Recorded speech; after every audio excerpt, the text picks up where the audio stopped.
Episode start होता है, हमें बताया जाता है जो सल्वेशन ट्रेडिंग कंपनी थी उसको स्टैब्लिश हुए यानी सक्सेसफुली खुले हुए 1 महीने का समय बीत चुका था। हैपमैन इतने सारे पैसों को देखकर काफी खुश हो जाता है। रे हमें बता रहा होता है कि ऐसा ही फैमिली के स्पेशल फंड की वजह से सल्वेशन ट्रेडिंग कंपनी थी वो सक्सेसफुली स्टैब्लिश हो चुकी थी और सराउंडिंग के जो नेशंस थे उनसे एक नया उन्होंने एक जो रूट था वो ढूंढ निकाला था। और ये जो हिपमैन की जो एक्सपेक्टेशन है ट्रेडिंग स्किल्स है उसकी बदौलत हुआ था। जो कंपनी थी वो सक्सेसफुली काफी अच्छा सेल कर पाई और एक स्ट्रॉन्ग यहाँ पर फाउंडेशन को बिल्ड कर पाई काफी कम टाइम में। हैपमैन कहता है कि बॉस ये सब कुछ आपकी वजह से हुआ है। रे कहता है कि नहीं, सारा जो थैंक यू वो तुम्हें जाता है। मेरे को बिल्कुल भी यकीन नहीं था कि हम इतना ज्यादा इंप्रेसिव वर्क कर पाएंगे। तुमने काफी ज्यादा अच्छा काम किया है। इसके बाद हिपमैन कहता है कि लेकिन जो अमेजिंग क्वालिटी का जो प्रोडक्ट था उसकी बदौलत ये सारा कुछ हुआ है। इसके बाद रे कहता है कि जो बाकी के ट्रेडर्स है उनका आखिर कैसा रिस्पॉन्स है।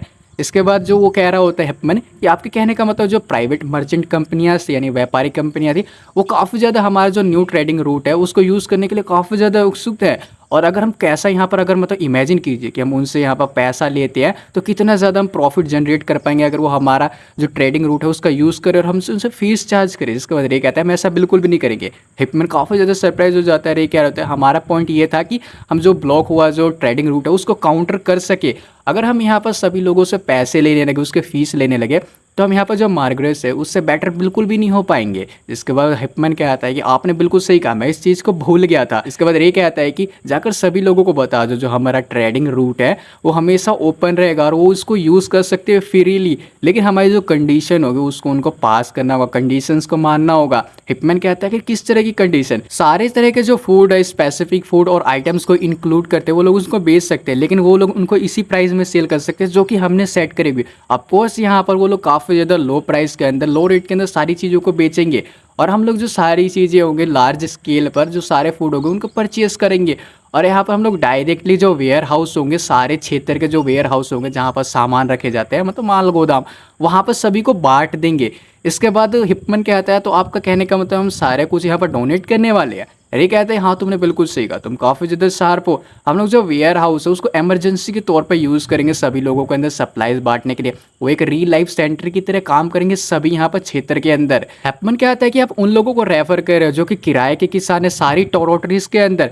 मेरे को यकीन है कि मैं आपकी हेल्प इसमें बिल्कुल भी नहीं कर पाऊंगा, लेकिन मैं काफ़ी ज़्यादा चिंता हूँ जो मार्ग्रेस है वो यहाँ पर बिल्कुल भी खड़ा नहीं होगा। जिसके बाद रे कहते हैं एग्जैक्टली हम जो रियल लाइफ सेंटर है उसकी मदद से सभी लोगों को यहाँ पर सभी लोगों को इकोनॉमिक इंडिपेंडेंट बनाएंगे। सभी लोगों को इंडिपेंडेंट बनाने का इसका प्लान होता है। सल्वेशन ट्रेडिंग कंपनी है वो उन लोगों को इंप्रूव करेगी ताकि वो फाइनेंशियल ऑटोनॉमी है उसको अचीव कर सके। जिसके बाद वो कहता है मैंने अगर जो किराए के किसान होंगे एक्चुअली में अगर वो मैनेज कर पाए कि वो सेल्फ इंडिपेंडेंट बन गए तो जो मार्ग्रेव्स की होल्ड होगी यानी उनकी पावर वो काफ़ी ज़्यादा कम हो जाएगी। रे कहते हैं एग्जैक्टली हम पहले स्टार्ट करेंगे जो उनको फ्री रिलाइफ सप्लाईज है वो देने के लिए। उनके बाद हम उन्हें जो ज़मीन है वो प्रोवाइड करेंगे जहाँ पर वो खेती कर सके और उनको अच्छी तरीके से समझाएंगे। एग्रीकल्चर से लेकर जो डिस्ट्रीब्यूशन तक का प्रोसेस है सारा कुछ हम उन लोगों को समझाएंगे। तो हिपमैन उनको कहता है कि अगर वो लोग हार्वेस्टिंग करना सीखे तो अपना खुद का वो प्रोडक्ट वो कर सकते हैं और हमारे ट्रेड के थ्रू वो बेच सकते हैं। इसका मतलब ये है कि अपने खुद के पैरों पर वो लोग खड़े हो जाएंगे। जिसके बाद रे कहता है तुमने बिल्कुल सही कहा। और उसके बाद हमें बताया जाता है जो हैपमैन होता है अपने काम पे लग जाता है। जो रियल लाइफ वेयर हाउस होते हैं वो हर क्षेत्र के अंदर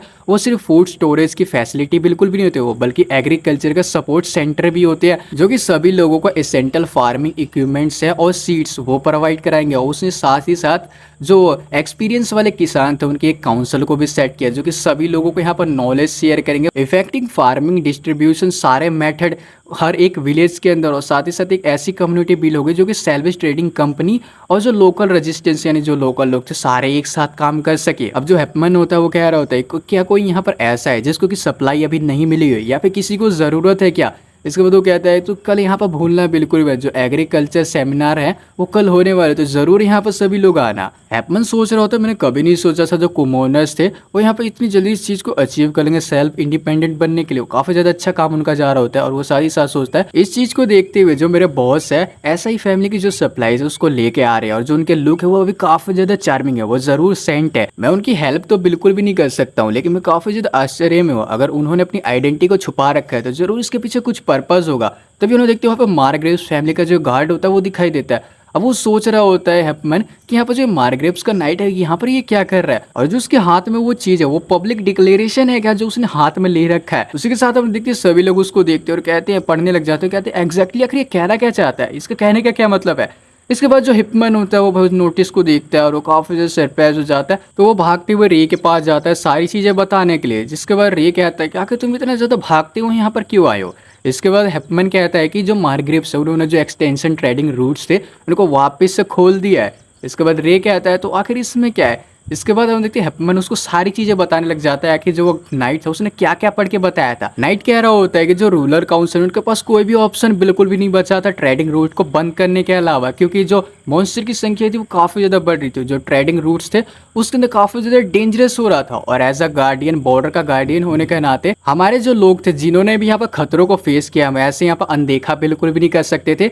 तो हमने यहाँ पर अपने जो फोर्स थे उनको तैनात किया, मॉन्स्टर्स की सफाई करी। इसके बाद हमने वापस से ट्रेडिंग रूट्स को खोल दिया, और साथ ही साथ यहाँ पर जो एक सो कॉल्ड सेल्वेसिंग ट्रेडिंग कंपनी है, मॉन्स्टर्स को लेकर जो सेफ्टी है उसके अंदर भी फेल हुई है, और जो उसकी मैनेजमेंट है वो भी काफी ज्यादा खराब है, और यहाँ पर जो ट्रांसपेरेंसी है उसके अंदर भी पूरी तरीके से गिर चुके हैं। और साथ ही साथ वो यहाँ पर जो खाना है, जो अच्छी चीज़ें, वो गुड चीज़ों को बिल्कुल भी इम्पोर्ट नहीं करते हैं। जो उनकी चीज़ों की क्वालिटी होती है वो भी काफ़ी ज़्यादा खराब होती है। हिपमैन सोच रहा होता है कितना ज़्यादा ये झूठ बोल रहा है। सभी लोग काफ़ी ज़्यादा सरप्राइज हो जाते, कहते हैं इसलिए वो हमें चीप प्राइस पे दे रहे थे। एक बंदा कहता है यानी जो हम चीज़ खा रहे थे वो सेफ बिल्कुल भी नहीं थी। गार्ड कह रहा था, जो नाइट होता है कहता है जो सेल्वेसिंग ट्रेडिंग कंपनी है वो यहाँ पर सभी जो कोमोनर्स थे उसकी लाइफ को रिस्क में डाल रही थी ताकि जो अपनी जेब है उसको भर सके। अब इसी के साथ सारी चीज़ें ये यहाँ पर रे को बताई होती है हिपमैन ने। रे हंसने लग जाता है। हिपमैन कह रहा था बॉस ये कोई हंसने वाला मैटर बिल्कुल भी नहीं है। इससे पहले कि जो मार्ग्रेव्स है लोगों को हमारे अगेंस्ट कह दे, हमें कुछ ना कुछ करना होगा, नहीं तो जो हमारा एफर्ट है वो यहाँ पर खराब हो जाएगा पूरी तरीके से। हमें यहाँ पर जल्दी से जो एक पब्लिक डिक्लेरेशन है यानी जो स्टेटमेंट है उसको यहाँ पर देना होगा कि हमारा जो ट्रेडिंग रूट है बिल्कुल यहाँ पर सेफ है। हमें यहाँ पर जल्दी कुछ ना कुछ एक्शन तो लेना होगा, इस चीज़ को सेटल करना होगा। रे कहता है कि हमें यहाँ पर कुछ भी करने की जरूरत बिल्कुल नहीं है, तुम्हें चिंता बिल्कुल भी नहीं करनी चाहिए। क्या तुम्हें सच में लगता है कि जिन लोगों ने यहाँ पर फ्रीडम का मतलब जो स्वतंत्रता का स्वाद चखा है वो वापस से उसी घटिया सा जो नियम है उसके अंदर वापस जाना चाहेंगे? ऑपरेसिव सिस्टम के अंदर जिन लोगों ने अपने खुद से यहाँ पर सीखा है कि अपनी खुद की चॉइस बनाना, अपने खुद के यहाँ पर ट्रेड्स टर्म बनाना, और उन लोगों को रियलाइज हो गया कि वो फाइनेंशियली स्टैंड कर सकते हैं। जो मार्ग्रेव्स था उन्होंने लोगों के अंदर डर बैठा रखा था, लेकिन हमने उन लोगों को एक जो अपॉर्चुनिटी है वो यहाँ पर दिया तो ताकि वो इसके अगेंस्ट खड़े रह सके। तुम मेरे ऊपर बस भरोसा रखो, हमें यहाँ पर कुछ भी करने की ज़रूरत बिल्कुल भी नहीं है, हमें कुछ भी करने की ज़रूरत नहीं है। हम यहाँ पर बस जो अपना सिस्टम है उसको मेंटेन करके रखेंगे। यहाँ से सीन शिफ्ट होता है, अब जो सारे लोग होते हैं उनको देखते हैं जो कि नाइट से कह रहे थे तुम्हें क्या लगता है कि तुम हमें बेवकूफ़ यहाँ पर दोबारा से बना सकते हैं, या फिर हम लोग बेवकूफ़ हैं?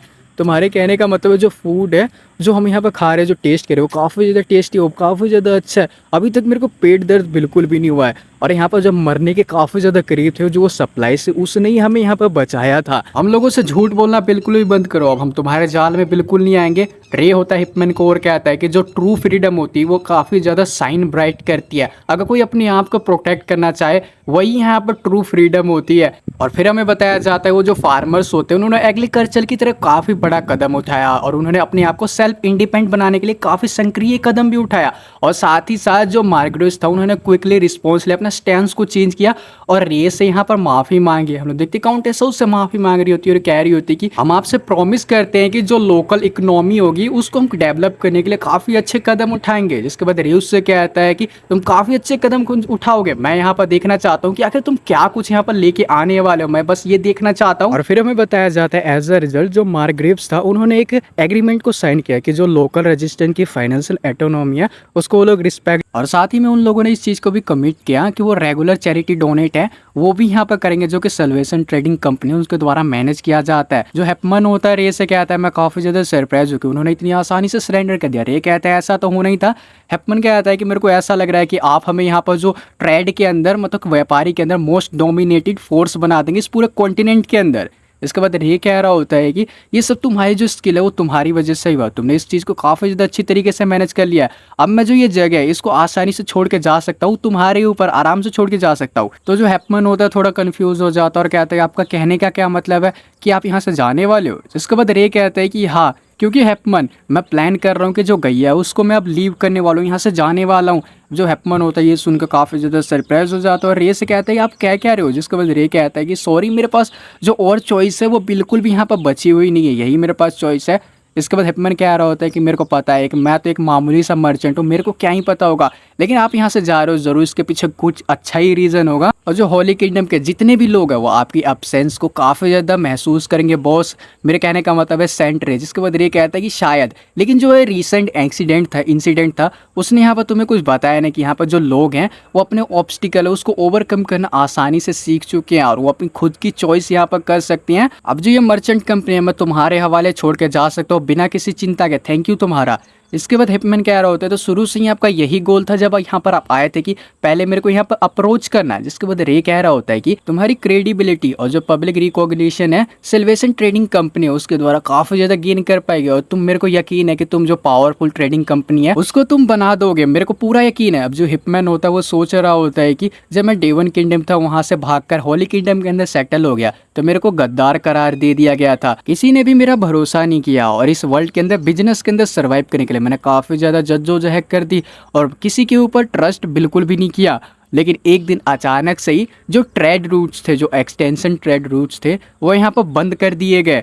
इसकी वजह से मैंने अपने आप को मनाया कि ये मेरे लिए एक बैड लक की तरह था, मैंने अपने आप को किसी तरह मनाया। लेकिन एक दिन अचानक से ही जो एक यंग लड़का था वो मेरे पास आया, मैं उसे बिल्कुल भी नहीं जानता था क्योंकि वो मेरे लिए एक स्ट्रेंजर की तरह था, लेकिन उसने अपने आप को प्रूव किया और उसने जो मेरी एबिलिटी थी उसको पहचाना और मेरे को यहाँ पर एक चांस दिया, एक न्यू स्टार्टअप है वो करने का, न्यू स्टार्ट करने का। और अब वही सेम पर्सन मेरे से ये कह रहा है कि वो मेरे को बिलीव करता है और एक जो इंपॉर्टेंट रोल है वो मेरे लिए दे रहा है, मेरे को दे रहा है, तो मैं उससे आखिर कैसे मना कर सकता हूँ। तो जो हैपमन होता है वो रे से कह देता है तो ठीक है, यहाँ पर जो ये बिजनेस है इसको मैं वर्ल्ड की सबसे पावरफुल यहाँ पर कंपनी बना दूंगा और तुमने मेरे को एक चांस दिया था, यही एक सही तरीका है कि मैं तुम्हें वापस से इसे पे बैक कर सकूं, मेरे पर बस भरोसा रखो। रे कहता है कि थैंक यू तुम्हारा हिपमैन, तुम्हारी वजह से अब मैं आराम से जा सकती हूँ इस जगह को छोड़कर। यहाँ से सीन शिफ्ट होता है, हम लोग देखते रे अपने घर पे होता है, वहाँ पर हम लोग पोप एक्ले को देखते हैं और वहाँ पर एरिस भी होती है। अभी जो पोप होती है वो कह रही होती है कि मेरे को यकीन नहीं हो रहा कि जो कोई कर नहीं पाया वो तुमने करके दिखा दिया, तुमने यहाँ पर सभी जो लोग थे उनको आज़ाद कर दिया, इंडिपेंडेंट कर दिया मार्ग्रेव से।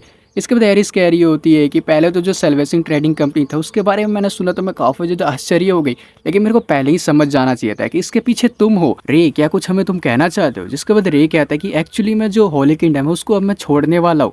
अब ये सुनने के बाद जो एक्ले होती है और जो एरिस दोनों सरप्राइज हो जाती हैं। रे कह रहा होता है कि क्योंकि जो पावर का बैलेंस है गैया के अंदर वो मेरी वजह से काफ़ी ज़्यादा ख़राब हो चुका है और एज अ रिजल्ट जो मेरी पावर और जो मेरी अथॉरिटीज़ है उसकी वजह से जो सेंट्रल नोबल्स हैं वो अपने रोल को खोते जा रहे हैं और यहाँ तक कि जो हीरो ब्लड लाइन्स है जिनको कि मैं यहाँ पर लेके आया हूँ उनके बारे में भी कुछ मिसअंडरस्टैंडिंग है, वो भी यहाँ पर सस्पिशियस नज़रों से देखे जा रहे हैं। तो मेरे को सही लगता है कि मैं यहाँ से चला जाऊँ, ये सिर्फ मेरे लिए नहीं बल्कि यहाँ पर पूरा जो गैया है सभी लोगों के लिए काफ़ी ज़्यादा अच्छा रहेगा। एरिस कहते हैं कि ऐसे अचानक से, जिसके बाद रे कहता है कि यहाँ पर जो तीर्थ यात्रा था उसके दौरान ही मैंने ये सोच लिया था। आई मीन तुमने भी यहाँ पर नोटिस करा होगा ज़्यादातर जो लोग थे उनको एक सेंट की बजाय ग्रामीण डॉक्टर है उनकी काफ़ी ज़्यादा ज़रूरत है बजाय एक सेंट के, और उन लोगों को कुछ और साल लगेंगे जिससे कि वो मेडिसिन की अच्छी तरीके से पढ़ाई कर सकते हैं, डॉक्टर के रूप में सर्व कर पाएंगे। एरिस कहते हैं लेकिन रे, जिसके बाद जो पोप होते हुए कहते हैं कि एरिस बस रुक जाओ। इसके बाद पोप कहते हैं कि रे तुम्हें गॉडेस ने एक सेंट के रूप में चुना है तो तुम्हें लगता है कि ये पॉसिबल है कि तुम सब कुछ यहाँ से छोड़कर वापस चले जाना चाहते हो? मैं समझती हूँ कि तुमने काफी बार यहाँ पर जो ट्रेडिशनल रूल है सेंट के वो काफी बार तोड़े और माने बिल्कुल भी नहीं, लेकिन अगर तुम अपनी जो पोजीशन है उसको छोड़ दोगे तो आखिर क्या होगा? जिसके बाद रे कहता है कि अगर ऐसी चीजें मैं सोचता तो मैं जो ये आइडिया है उसको बिल्कुल भी कंसीडर नहीं करता और अगर कुछ भी होता है तो जस्ट मैं उसको यहाँ पर एक्सेप्ट कर लूँगा। इसके बाद जो एरिस होती है वो काफ़ी ज़्यादा उदास हो जाती है और ये से कहती है कि रे तुम यहाँ पर बिल्कुल एग्जैक्टली वैसे हो जैसे कि हम पहली बार यहाँ पर मिले थे, तुम स्ट्रॉन्ग और अनवेवरिंग हो, लेकिन पता नहीं क्यों मैं अपने आप को तुम्हें हेट करने से बिल्कुल भी रोक नहीं पा रही। वो काफ़ी ज़्यादा यहाँ पर उदास हो जाती है। इधर वो कह रही होती है कि जब यहाँ पर तुम आए थे तब से ही हम जो गैया उसके अंदर काफ़ी ज़्यादा साथ साथ रहे हैं।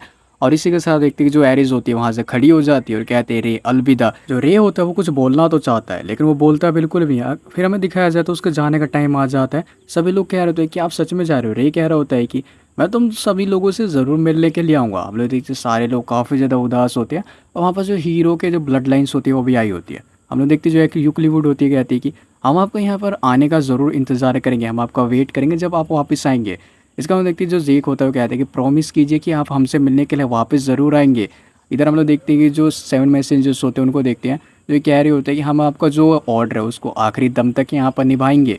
हम लोग देखते हैं जो रे होता है वो सोच रहा होता है जो 3 ग्रेट फैमिली है वो यहाँ पर मेरे सामने है और तभी हम लोग वहाँ पर 7 सर्कल मेज को देखते हैं, जो ये कह रहा होता है मैं आपका हमेशा जो कमांड है उसका यहाँ पर पालन करता रहूँगा, मैं यहीं पर रहूँगा और जब भी आपको मेरी ज़रूरत हो आप मेरे को बुला सकते हैं, मैं हमेशा आपकी साइड खड़ा रहूँगा। जिसका वजह ये कहता है ओ मैं तुम्हें तो भूल ही गया था बिल्कुल। रे सोच रहा होता है इन कई सालों में काफ़ी सारी चीज़ें हुई हैं, मैं यहाँ पर एक सेंट बना, काफ़ी ज़्यादा मुश्किल टाइम भी आए हैं, लेकिन उनका भी एक अलग ही मीनिंग था, वो मीनिंगफुल थे। और इसी के साथ फिर हमें बताया जाता है जो सेंट रे था वो होली किंगडम से डिसअपेयर हो गया, चला गया और जो वर्ल्ड था वो एक न्यू रास्ते पर चल पड़ा। और ये वाला एपिसोड यहीं पे एंड हो जाता है। आई होप तुम लोगों को एक्सप्लेनेशन काफ़ी ज़्यादा अच्छी लगी होगी। अच्छी लगी तो चैनल को सब्सक्राइब करके वीडियो को लाइक कर देना। मैं मिलता हूँ आपसे नेक्स्ट एपिसोड में, तब तक के लिए बाय बाय।